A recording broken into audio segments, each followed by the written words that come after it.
Thank you for joining today's Health Education and Learning Program webinar, Improve Quality Outcomes with ACOs in 340B.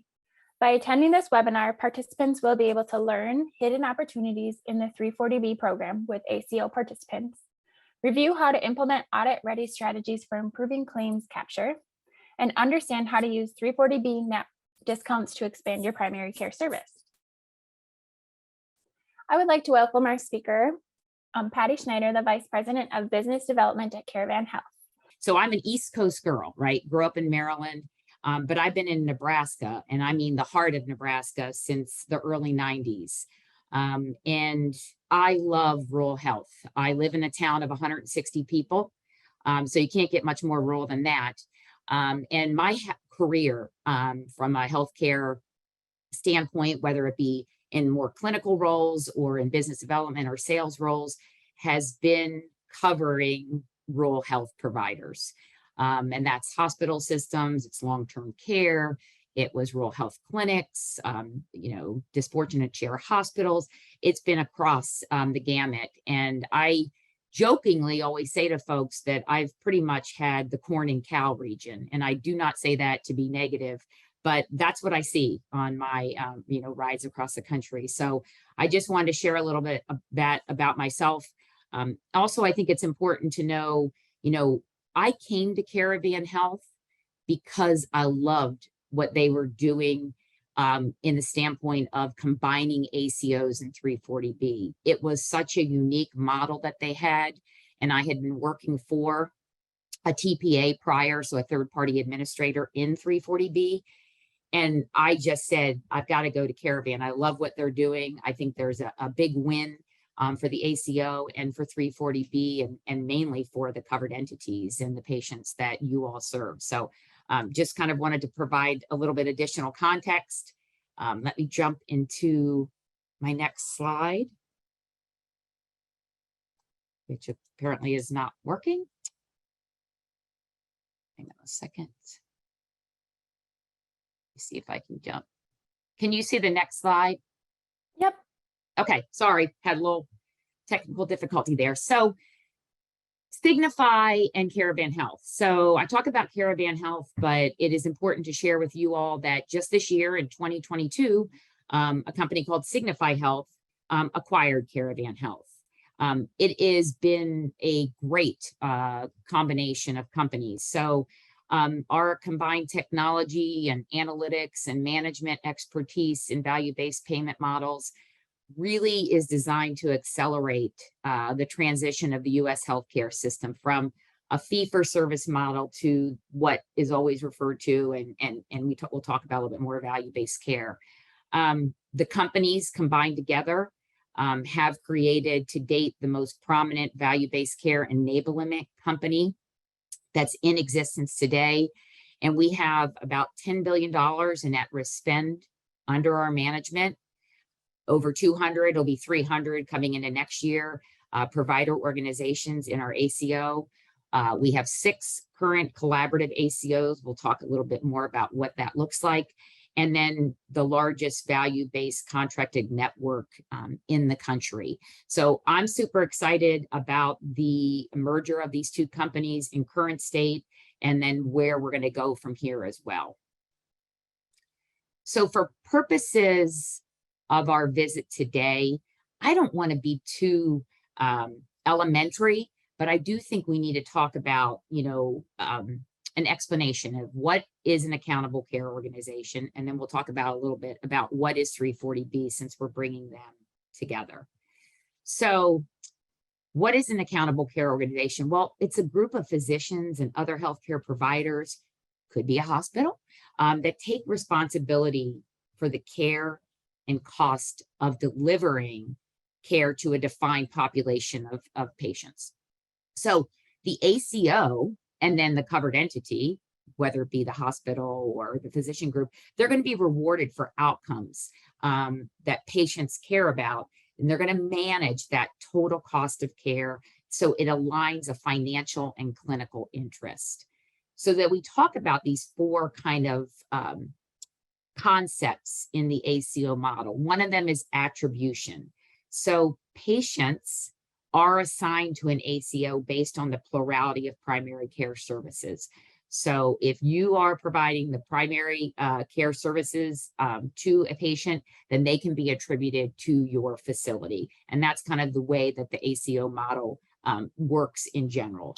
From a billing perspective, nothing really changes. I mean, providers are going to bill normally, and they're going to receive standard fee for service payments.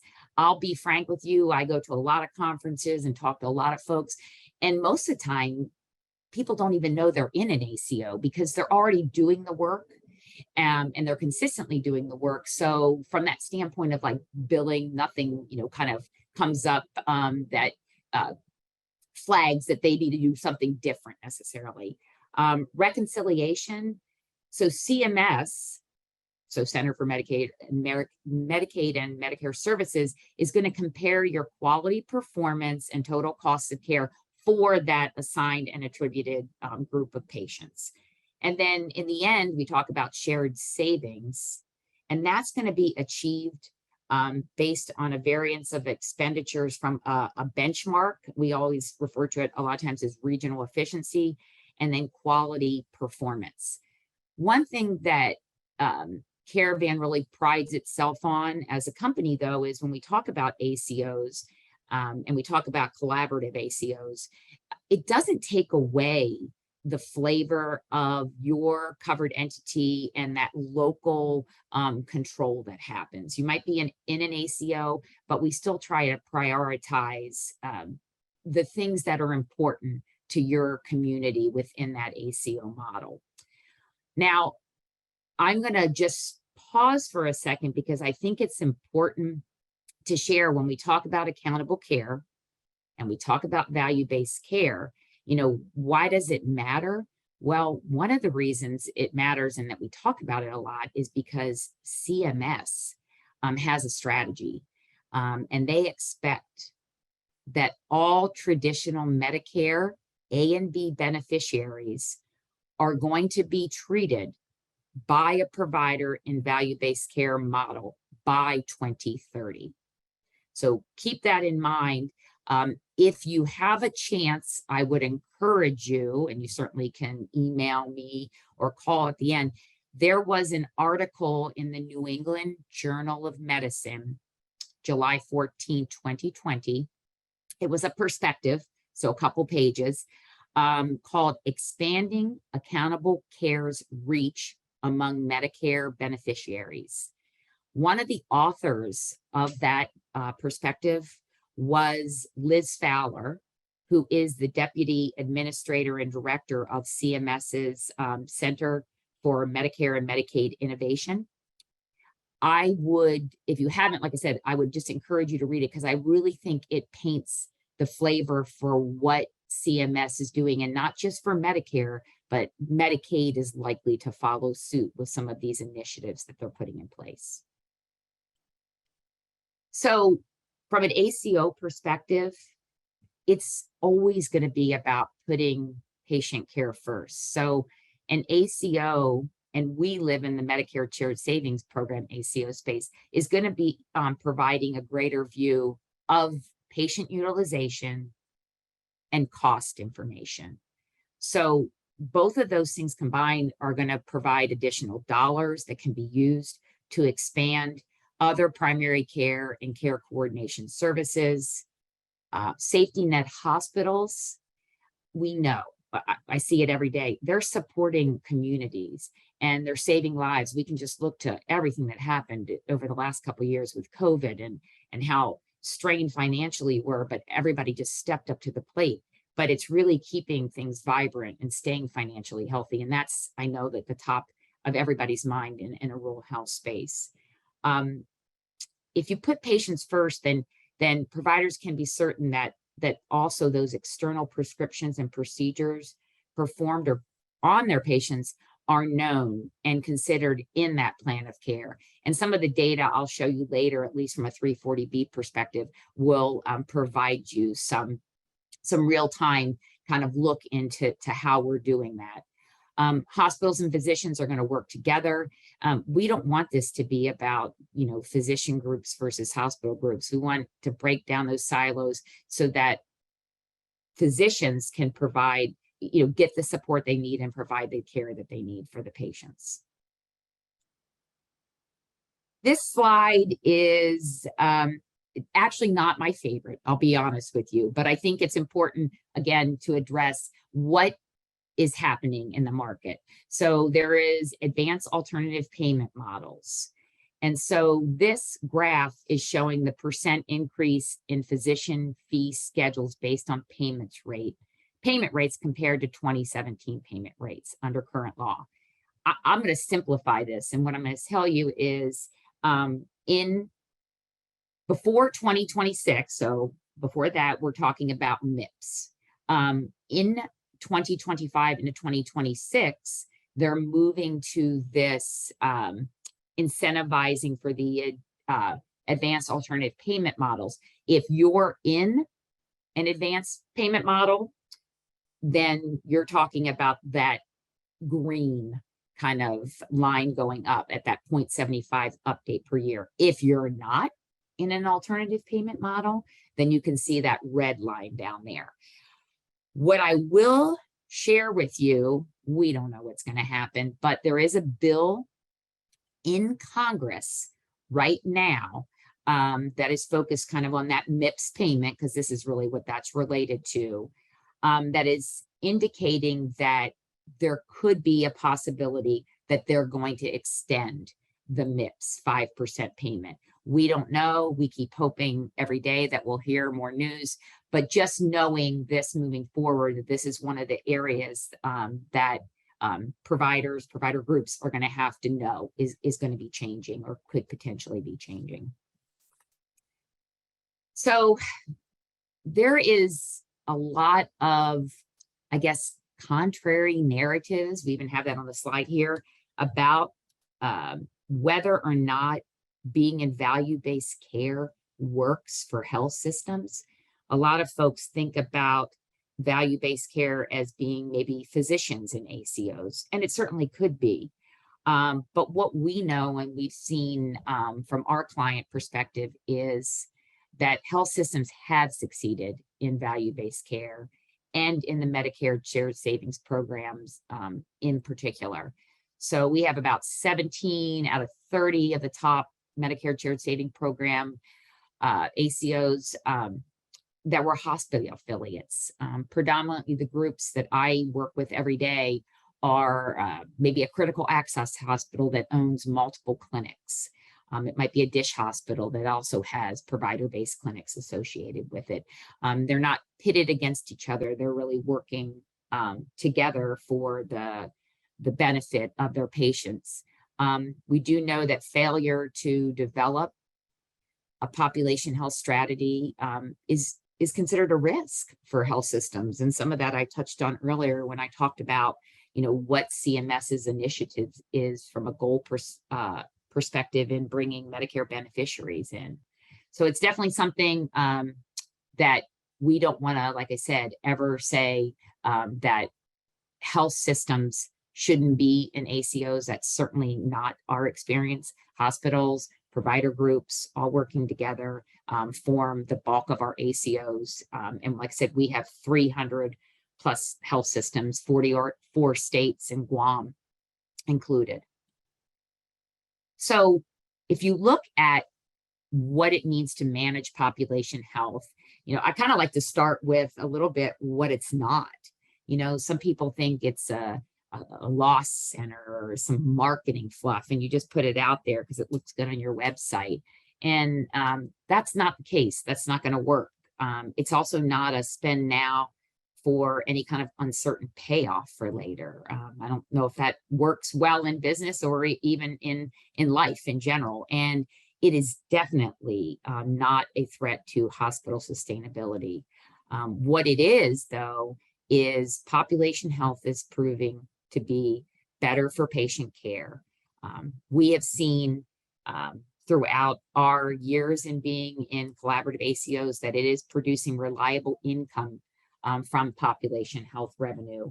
We actually had in 100% of our model participants earn shared savings in 2019, 2020, and 2021.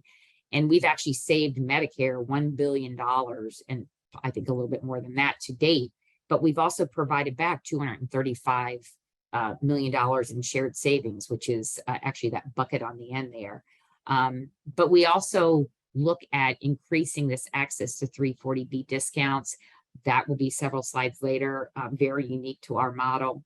And then we talk about those higher MIPS payments and APM bonuses and quality scores. If anybody is ever interested, I certainly have the capability, or several of our team, to run an ROI and take a look at what potential revenue there could be for you, depending on where you would come in at an ACO level, what the MIPS scores might look like, what your population health revenue could be based on programs that you already have in play, perhaps chronic care management, or what it would look like from annual wellness visit, improvements. So we have a lot of those tools that are available. One of the things that Caravan has done, and I think done very well, is to bring together health systems, hospitals, provider groups, and ACOs. And we refer to that as the collaborative model. So this is a data kind of spreadsheet or a PowerPoint slide, super busy. We had Milliman do the analysis, and what we found was that almost all ACOs are too small to take on risk. So I'm going to just share a little bit about this slide.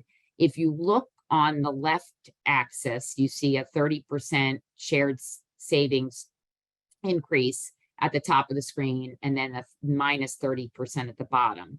Across the bottom is the member lives, so from 0 out to 160,000.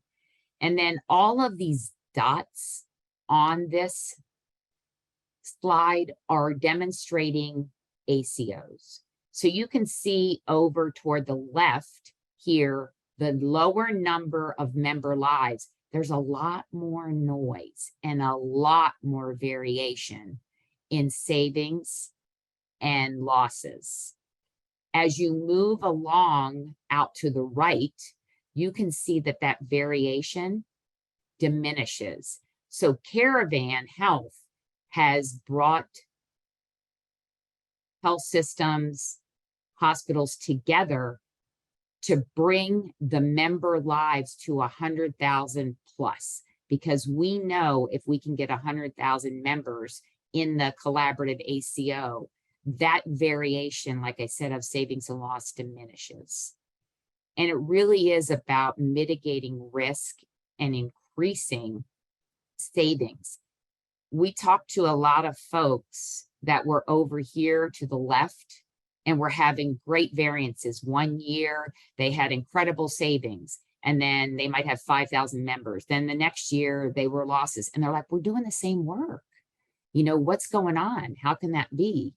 And it really is about that member lives and being able to reduce all of that noise, because you're not a hero 1 year and a zero the next year. The collaboratives, though, in and of themselves, it's not this large conglomerate of everyone doing the same thing. There is work in the ACO model that has to be done, but it's still done at a local level. So when we work with facilities, there are priorities in the population health and the ACO value-based care model, but we're also trying to meet folks, for sake of a very cliche term, where they are. And we will work with them. So when I say collaborative, I don't want everyone to think this is some cookie cutter approach to everything that's being done. I'm going to jump to the next slide here. And I'm just going to give you a kind of it's a big picture, value-based profit compared to, that losing income. So if we look for those in an ACO model, and we're assuming that 3% savings and participation at the highest risk track, We know that about $225 per member per year in new revenue can be produced. The population health revenue, and again, I just use chronic care management as a good example, can produce another $75. 340B optimization, $100 per member per year. I can tell you we've seen this be far greater, but try to be conservative. And then you have your MIPS and your APM bonuses.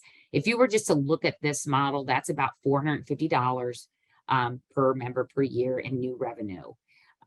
We have to take out, though, however, that there is nurse and staff time, and that there is obviously, being in an ACO, there is a percentage of the shared savings. In this case, because we have a $0 entry fee, we have 40% of the shared savings that would come back at our ACO model, and then 25% of the 340B. So that would equate to this $50 and $115. If you deduct that, what you're looking at is about $285 per member per year in net annual income. Again, we can do a little bit deeper dive into an analysis for your particular facility, but just to kind of give you an outline or a framework of what we're seeing consistently year after year. This is the next couple slides. I'm going to show you where I might get a little, I call it wiggy, or as my daughter says, when our little puppy is running around, he's got the zoomies, get real excited, because I love 340B. I love everything that it can do for communities and for patients. And it is one of the most misunderstood programs that I think is out there. First of all, it doesn't have the best name, right? 340B. I don't think anyone sometimes even understands what that means. But if you at all have any introduction into 340B, you probably haven't thought of it in the context of how it can combine in value-based care from an ACO level. And that's kind of what I want to share with you, what we've seen from our experience. The current state of 340B is, it's in a constant flux, it seems like. This past year has really been one of the most difficult from a 340B standpoint. If you're not aware, manufacturers are restricting access to contract pharmacies. So you have some big pharmaceutical company manufacturers that are essentially blocking 340B savings unless you do certain things that are required so that they will deliver the savings that they should be.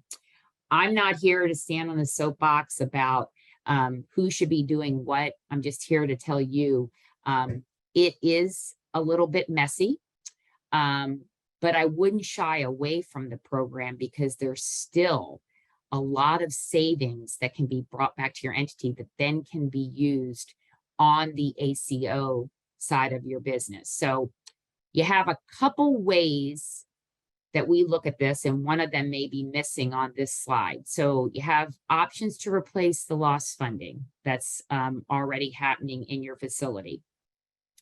And that would be, you can capture referral prescriptions, and we're going to dig into that one in detail. You can expand a contract pharmacy network that you have, and I'll show you how the data in an ACO can help provide you some insight into what contract pharmacies might be available. There is always the ability to offer some drug discount cards to waive copays and deductibles for patients. Won't focus on that as much. The one that should probably be on here and is not is reporting to ESP. So there's a platform that is out there, your pharmacy, your DOPs, or maybe if you're a CFO, you might already know about this. You have the ability to report so that those manufacturers will not block the 340B savings. It's something that we can talk about on the side in a little bit more detail. Some folks have a philosophical stand that they don't want to do the reporting. I totally understand that. I will tell you a quick story. I live in the country, and I have this red cardinal that for whatever reason consistently runs into our front pane window and will just bang its head into the window and then bang its head into the window. I feel like that's a little bit like 340B. If you want to keep banging your head into the window and not look at some other options, then that's okay. But nothing is probably going to change, at least in the near term, from a regulatory standpoint. So it might be time to take a step back and consider what are some ways that you could continue to drive 340B revenue that is so integral to the services and programs that you provide your patients.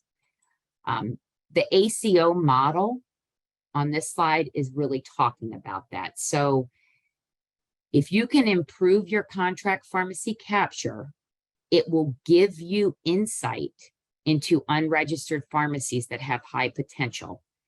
And there are sample contracts we can provide, et cetera. Our job is to work directly with the covered entity.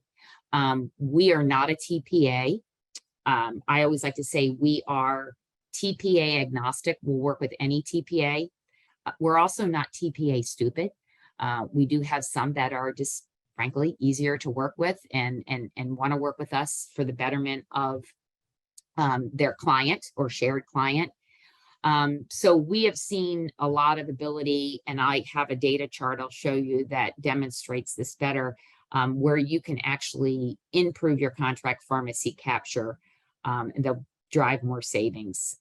Maximizing 340B referral savings, it's kind of a hot topic. Everybody is bringing this up right now, and they're talking about, you know, what does a referral prescription really mean?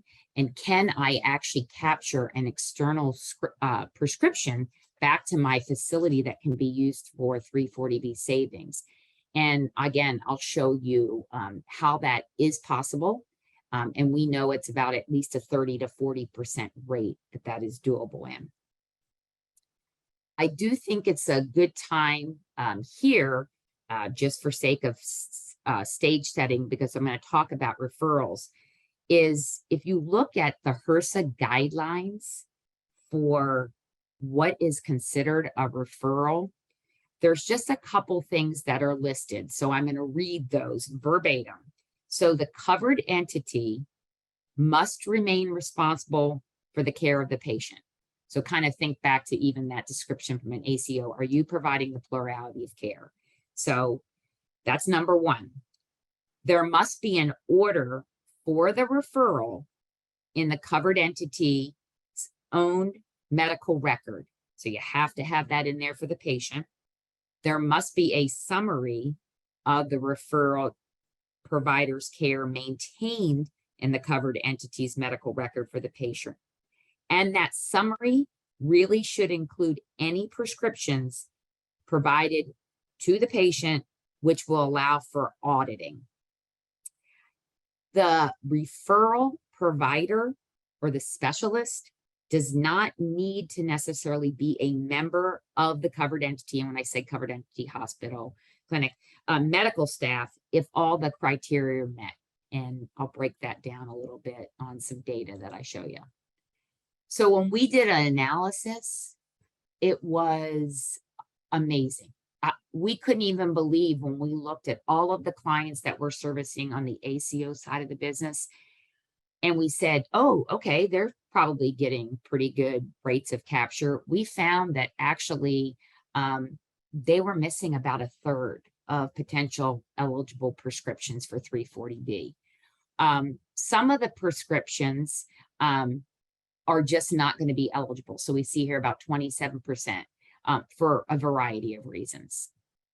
But eligible prescriptions, we have about 38% written by the CEs, you're already capturing them. And then the 35% is what we're talking about when we talk about the referral prescriptions. So 35% of referral prescriptions are not being captured across our multiple clients that we were dealing with. And then we broke it down even further on this slide, because we said, okay, let's take a look at the contract pharmacies that they're using. And we took one It's a very large chain of pharmacies. And we said, we're just going to look at 50K and above, revenue. That's all we're going to look at is we're going to break it down. We're going to look at that. And we found that there was at least 400 of the 506 that weren't even being contracted with. I can give you an example. It would be like ABC Pharmacy. You have multiple ABC pharmacies in your surrounding location, right, from the hospital, we'll say. And you're only contracting with maybe 2 of them, but you're not contracting with the third one. And you may not be contracting with a specialty pharmacy. And some of the reason you may not be doing that is because you didn't know that your patients were using those pharmacies. And the reason why is you can have providers write prescriptions in the EMR or EHR, but that doesn't necessarily tell you where the patient is getting their prescription filled. And that leads me to this next slide, which I know is super busy. And so I'm going to take a little bit of time to try to explain it. This is where the ACO data combines with the 340B data to create this great synergy. It is like a dance that happens. So when you are part of an ACO, and you would be, say, one of our clients, we actually get very robust data. We get Medicare claims data, and it covers the A, the B, and the D prescriptions, D being sometimes the big ones that we're looking at. So we can actually go in and we can look, and that's what this chart is showing, and we can look on this side here at your prescribing providers in your TIN. And this, we blocked out the names, but this was a critical access hospital. We can go down per pharmacy that you're contracted with, and we can see that in this case, independent pharmacy number 1, there was about 24,000 retail dollars associated, written by your providers at 51 fills. And that just goes down the line. So this is good. 1.68 is probably what you're already capturing in your program. Looks good, no problem. It's this side over here that really is where some growth can occur. And then over on the right side of the screen, if you see here, this yellow highlighted top, this is actually showing the prescribing providers that are external. So those that I talked about when I gave that definition of what an external referral provider and prescription might look like, you can think of your primary care doctors referring out for cardiology. Maybe it's rheumatology. It could be pulmonology. Any of those might be referral prescriptions. That also can include drugs, and some of these names may be familiar. So it could be Xarelto, it could be Eliquis, it could be Jardiance, it could be Restasis, it could be Humira. Any of those might qualify for referral prescriptions. So the ACO data now shows us that you had a patient that you were treating, plurality of care covered here, went to a provider outside, a specialist, had a prescription filled at any number one of these pharmacies, equaling about $816,000. We know from experience that about 30 to 40% of this is being left on the table that could be captured back into your 340B program if you document and do the prescription validation process that HRSA requires. The other part of this that isn't noted in this slide is all of this information, especially on the referral side, also drives quality in the ACO. So when you look at population health, you're actually looking at patients maybe that haven't been seen for an annual wellness visit at your facility in 12 months, but should be attributed to you. The data can actually show you who those patients are. it might be a patient that should be in a chronic care management program. Or we had one example that a covered entity, a dish hospital, was telling us about, where they were actually looking at the referral prescription and realizing that a lot of that wasn't being captured in the care coordination notes over on the ACO side. And once they set up lines of communication, they were now able to say, hey, we have better medication adherence, but we're also providing you in our pop health team overall better patient care than if that can affect like HCC coding, a litany of other things. So that's one piece of this slide deck. The other side over here is showing all of the non-contracted pharmacies. So again, we took all the same data and we scrubbed it for your attributed patients. And in this case, this hospital had all of these dollars equated with it that were being prescribed by their providers at 1.46, that perhaps it's a matter of just looking at these specifically and saying, hey, well, if I have chain pharmacy number 1 through 13, why don't I have chain pharmacy number 14? You could be adding them in. The external prescriptions, same explanation. These are just external prescriptions that could, and I always say could be captured if they meet all the guidelines. And that's another 1.8. So it's kind of like people say, or I've heard the term like, do you know if you're getting all your mail? Well, probably not, unless you're able to run kind of robust data. Because again, your EHR is only telling you that Dr. Smith wrote a prescription. It's not telling you that your patient filled it. It's not telling that your patient filled it one place 1 month and then decided to get it at a specialty pharmacy the next month.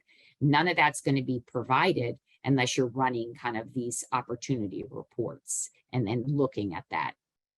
So that's like lost, like I said, money on the table. From a standpoint of what in the system is required, it's really those things I pointed out and I said before. You have to have an external prescriber note. You have to find the related visit in the EHR, the visit, and then the referral. And then you have to have a documentation. All of these things have to be noted in your EHR, because if HRSA were to come in and do an audit, you want to be able to provide all of this. You also have to, or should, be putting this in your policies and procedures. It kind of covers you about, from a referral standpoint, and what a valid prescription is. The next slide, very similar, kind of just showing you, but if you look at what I was talking about, you have the ACO claims data. We can combine that, not only the claims data, but we can take a TPA ineligible report, which would be your third-party administrator that's doing your 340B program.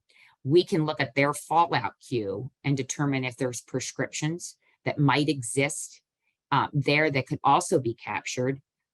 When I flip back here really quick, all of these monies I talk about, this is only Medicare specific. If I take this same dollar value and I bring in commercial claims, from our experience, you usually take this number and times it by 2 or 3, because commercial claims are typically higher.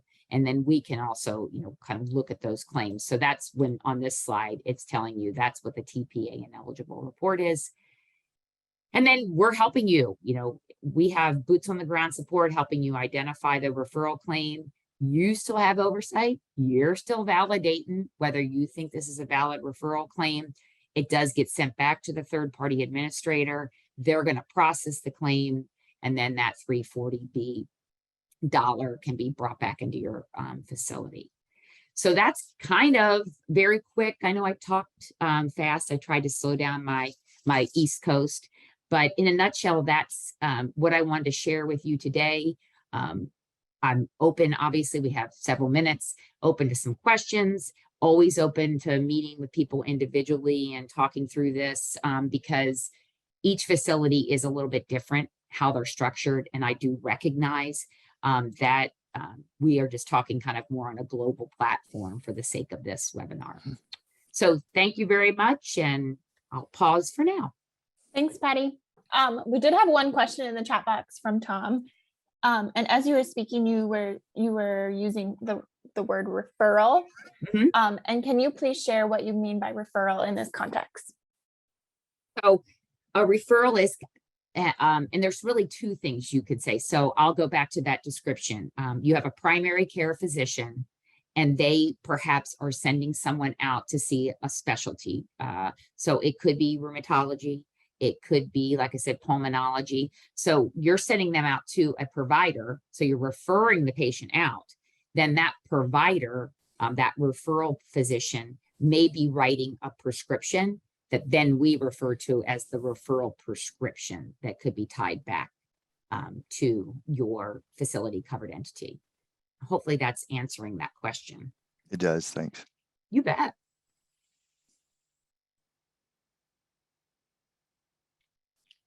Would Caravan be available on any consultation basis just to kind of get us started? This is a very appealing program you put in place. And Oh, well, thank you. Yes. And the answer is yes. We actually have, we have a PharmD that actually runs our entire program.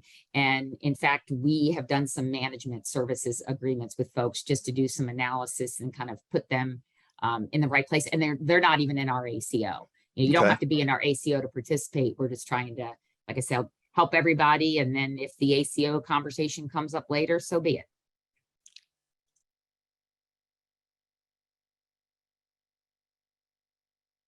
And we will share, for that context in itself, Tom, we will share Patty's contact information. I know she has it here, but the slide deck will be shared on our playback, as well as the information that was shared on today's webinar. And then if there's additional questions, feel free to either email us at the center and we can kind of help triage it, or feel free to message Caravan directly. great. Well, thank you very much. I really appreciate you inviting me. Absolutely. Thank you for taking the time to be with us today, Patty. We greatly appreciate this information. I felt it was very helpful. And I'm assuming our audience did as well. I have pulled up the post-polling questions, and so that will help us gain or measure the knowledge gained throughout today's presentation. If you would take a moment to answer those 4 polling questions. And then if there's anybody else on the line who may have a question for Patty while we have her, please feel free to unmute or type in the chat box. Patty, would you display that slide that had the 4 steps for of like getting the external providers, visit node, and then the So this right here, can you see that? Yes. Yep. Thank you. That's it. And I don't know, is that Tom, is that you asking? Yeah, it sure is. So, yeah, and there is, and I'm happy to supply that too. There is, if you're not familiar with a group called APEXIS, APEXIS kind of works alongside with HRSA, and they even have, these FAQs they create that defines all of this. So I'm happy to send any of that your way if you need it. That'd be fantastic. We were already strongly considering moving into 340B, and this is really a much simpler approach than what we kind of landed on. So I really appreciate finding this. Well, glad you could be on, and glad to help. I'm pretty passionate. I love this space. No, just Kiona, if you could give us kind of follow up contact information and that sort of thing, we'd be very interested to follow up with Patty and with Caravan. Absolutely. Immediately following this, Tom, I am going to send out an email that says, how was today's webinar? Yeah. So if you would like 1 ACHE qualified credit, you have to fill out the assessment that's going to be followed up with this. Tom, if you just want to respond back to my email so that I have yours at quick access, great. And then I can put you in touch. Thank you. Absolutely. With that, Patty, I don't think that we have any additional questions. So I'd like to once again thank you for your time today. And thank you for joining us, everybody, on today's call. Okay. Have a great rest of your day, everyone. Thank you.